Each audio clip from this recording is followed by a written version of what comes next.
Hey everybody, it's Vera Wild, and yeah, this is just something that I wanted to talk about because I had a bit of a odd experience at the tail end of last year that I kind of wanted to share a little bit. I'm not sure if I have a point or like a larger thing that I'm aiming for by talking about this, but it just felt like something I wanted to talk about. So, as folks on this channel should be aware, I have been on testosterone blockers, spironolactone, for, I think it's 3 years now? It's been a while. So, that has now become my normal for quite a ways now. The thing is, well, there's actually a couple things. The funny thing about testosterone blockers is they do what they say, but they don't do what a lot of people think. People think it brings your testosterone level down. It actually doesn't. And I know that for a fact because I have my testosterone level tested recently, and it's still within normal range for someone born male of my age. So it doesn't actually stop your body from producing testosterone. What it does is it blocks the receptors and prevents it from being distributed throughout your body where it has its normal impact. So your body's still producing testosterone. It's just not getting out all over the place and, doing what testosterone does. So what happened at the tail end of last year was my prescription lapsed. Now, spironolactone is a basic prescription. It's the kind of thing that like they can just write refill on the bottle, and you bring the bottle and they give you a fresh month's supply. What I hadn't realized though, this was in November, was that it had been a year since the original prescription, not the original, but since the last time the prescription was actually written out. Which meant that they couldn't just take the bottle and refill it. I needed a new prescription from my doctor. So I found this out on the Wednesday before Thanksgiving. And I came to the pharmacy after work, which meant my doctor's office was closed. And I was out at that point, which that's on me. That was my bad. But it wasn't like, oh, I've got another day. Like, I was out. I actually had been out since the day before. So I couldn't call my doctor's office and get a new prescription in time. And then we were into the holiday weekend.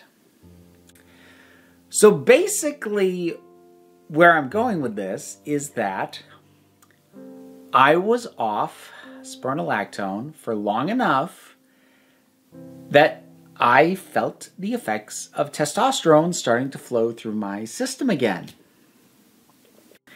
And getting back onto spironolactone did not immediately undo that because it's the kind of thing that builds up in your system.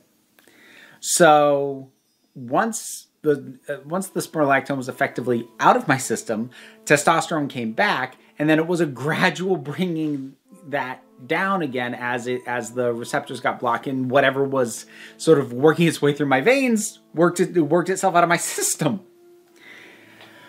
So for about 2 weeks, I felt the effects of testosterone. I'll tell you, I didn't like it.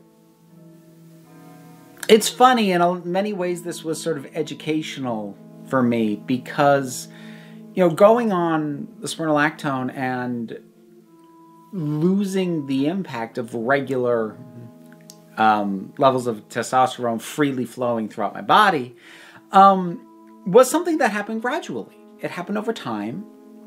And while I felt different and I thought better about myself overall, I couldn't really tell you a ton of specific differences in terms of my general feelings. I could tell you like a few tangible things that happened, but how it affected my sense of self was harder for me to nail down. It's a lot easier now. Because now I have the fairly recent experience of feeling testosterone again. And I can compare it to how I was feeling prior to that and how I now feel now that that's not the case again. I'll tell you, I do not miss testosterone at all. And before I start getting into this, because I'm basically going to be slagging off the hormone, I'm not going to have a lot of nice things to say about it. This has to do with what testosterone did to me and how it impacted. You're probably going to hear this weird little noise in the background. There's a hamster in a cage over there drinking from his water, and I'm not going to wait for him to stop and then edit this out. Anyways, I'm going to say a lot of things that make it sound like, ooh, testosterone bad, and that's not my intent. My intent is to say testosterone me done with. Not testosterone bad, testosterone no longer wanted by me. So, you know, think of it like if there's a food you don't like. Not that you're allergic to it, but you just don't like it. It doesn't mean the food's bad. It just means you don't want to be forced to eat it. That's kind of what I was dealing with. So the main thing for me, and I had really forgotten how bad this used to be, and that was how much thoughts of sex dominated my thinking. Now, I don't want it to seem like I never think about sex now, or like I hadn't, being on the T blockers, but basically, if I was, most of the time now, if I'm thinking about sex, it's because I've chosen to think about that. I've made the decision to let my brain go there. That's not 100% of the time, but that's the case more often than not. Feeling the testosterone back in my body again, my brain would twist thoughts of sex into things that it had no business being there. Like, my brain would start to objectify people around me in ways that honestly made me deeply uncomfortable. And part of the reason it made me feel uncomfortable is because a big part of my own evolution that has been going in parallel with my evolving sense of gender has been working on how I treat and think about other people, because I don't have a perfect track record with that. And so to have felt like I've gotten better with that over the years, to then have a part of my brain actively objectifying and sexualizing people kind of against my will was not fun and was not pleasant. You know, there's the old adage, men think about sex every 12 seconds. That might be lowballing it, at least in my case.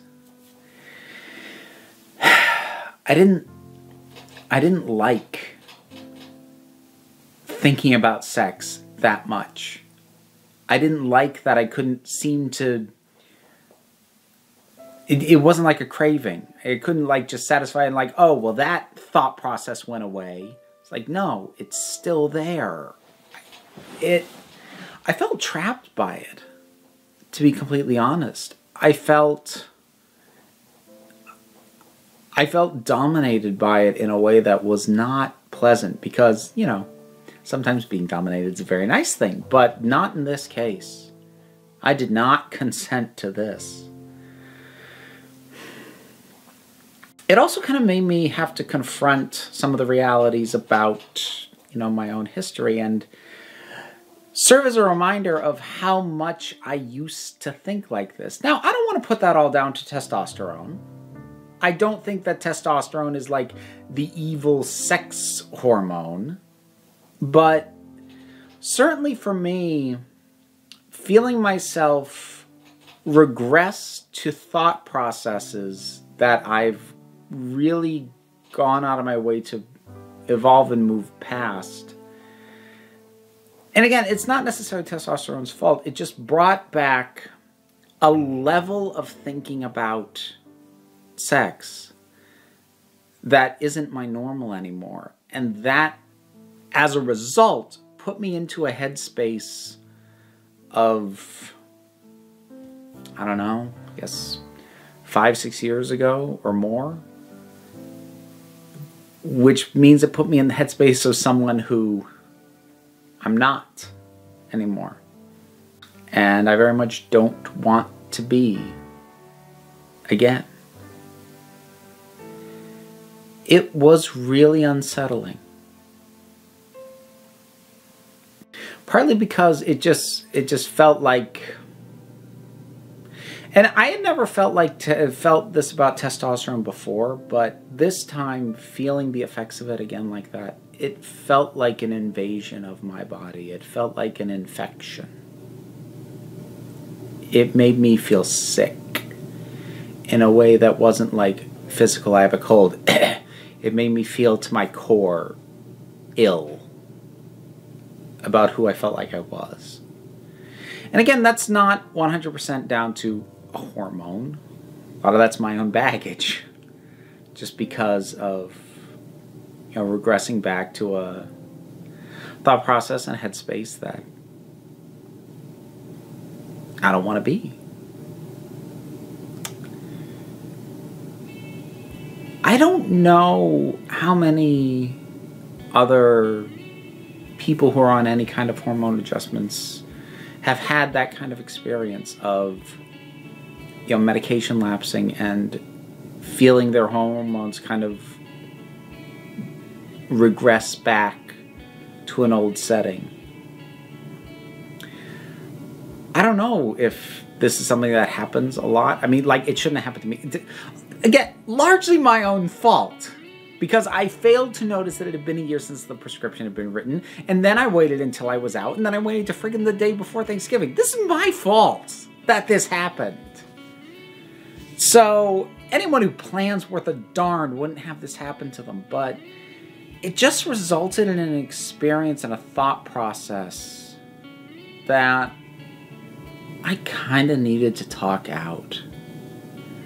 Not to say that you're the only folks that I've talked to about it. I talked to my partner about it. I talked to some other people who, are sort of going with me on this gender journey, about it. But I feel like me sort of airing it publicly is me having closure on it. And putting down for the record that, yeah, that happened. That was a thing I experienced. That was real. And that impacted me in a way that wasn't great.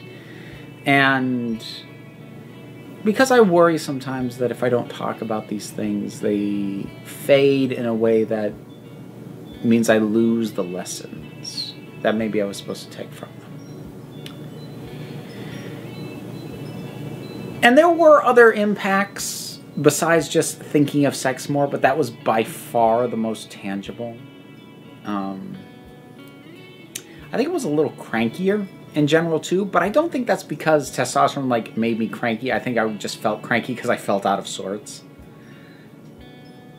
I'll tell you one thing that it did. It was very affirming that going on the spironolactone was the best decision for me, and that continuing in the direction that I am, wherever the heck that ends up landing, is better for me as a person, because